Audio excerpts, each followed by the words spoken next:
ही व्रते पाळण्यासाठी क्रोधादी कषायांचा त्याग करण्याने शील म्हणजे मन वचन कायेची जी निर्दोष प्रवृत्ती तिला शीलवतेष्टन विचार भावना म्हणतात। शील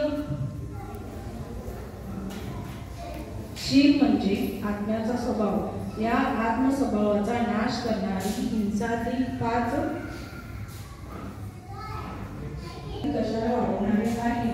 म्हणून येथे ब्रह्मचार्याची प्रधानता समजून वर्णन केले आहे। शील दुर्गतींचा दुःखाचे हरण करणारे आहे। स्वर्गातील शुभगतीला कारण आहे। तप व्रत संयम यांचा प्राण आहे।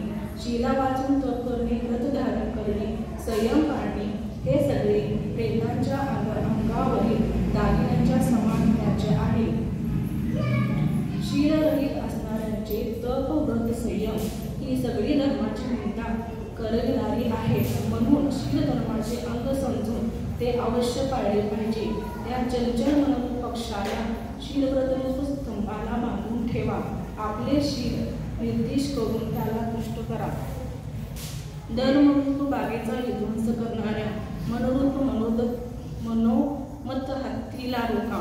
भटकलेला हत्ती महान अनर्थ करतो। उन्मत्त होती तेव्हा ती आपली बंधने तोडून पळून जातो। तसा मनरूपी हत्ती कामविकाराने उन्मत्त झाला म्हणजे साम्य भावरूप स्वरूपातून निघून पळू लागतो। त्याला फळाची मर्यादा हा विवेक बुद्धी साखळी तोडून फिरू लागतो। हत्ती हा महाराला पाडून टाकतो। कामाधांचे मन सम्यक धर्माच्या मार्गात प्रवर्तनाऱ्या ज्ञानाला टाकून देते। हत्ती अंकुशाला मोजित नाही आणि मनरूपी हत्ती हा गुरूंचे शिक्षाकारी वचन मानत नाही। हत्ती हा छायावान पण फलद्रूपी अशा वृक्षाला उपटून टाकतो आणि कामविकाराने व्याप्त असलेले मन हे सर्व मोक्षाला फल देणारा यशरूपी सुगंध पसरवणारा व संपूर्ण विषयांचा काम नाहीसा करणारा असा ब्रह्मचर्यरूपी वृक्ष उपटून टाकतो।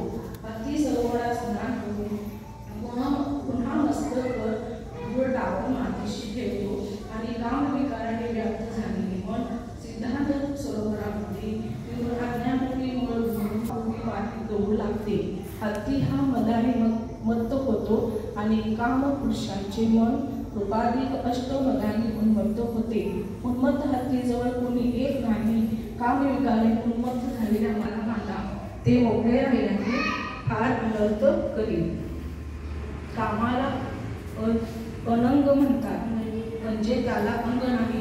कामाला मनस्थित म्हणतात म्हणजे मनामध्येच त्याचा जन्म आहे।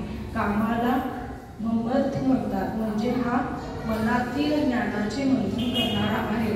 तसेच संवरांचा हरी म्हणजे वैरी आहे। म्हणून यास संभोगधारी म्हणतात। कामापासून खोटा गर्व उत्पन्न होतो म्हणून त्याला गंधर्व म्हणतात। याच्या योगाने अनेक मनुष्य तिघांच्या परस्परात भांडून मरतात म्हणून ह्याला मार म्हणतात। मनुष्यांच्या अन्य इंद्रियांनी विषय उघडपणे घेता येतात परंतु कामवासनेची इंद्रिये झाकलेली असतात। काम विषयांच्या इंद्रियांचे नाव सुद्धा सभ्य पुरुष आणि सभ्य स्त्री उच्चारित नाही। कामविकार हा धर्मापासून नष्ट करणारा आहे।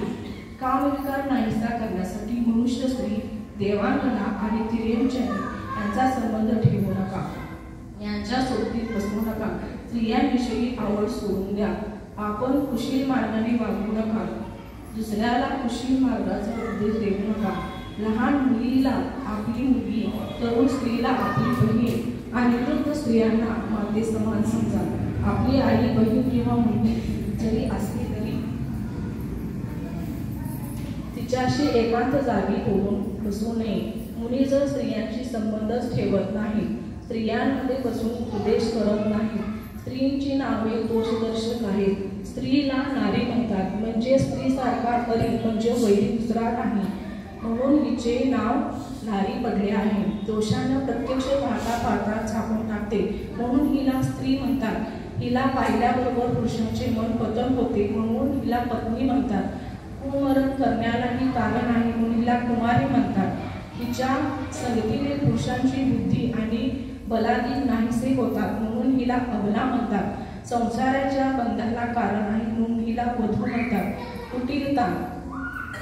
कुटिलता धारण करते म्हणून हिला वामा म्हणतात. हिच्या डोळ्यात कुटिलता आहे म्हणून हिला वामलोचना म्हणतात. हिची नावे सगळी दोषदर्शकच आहेत.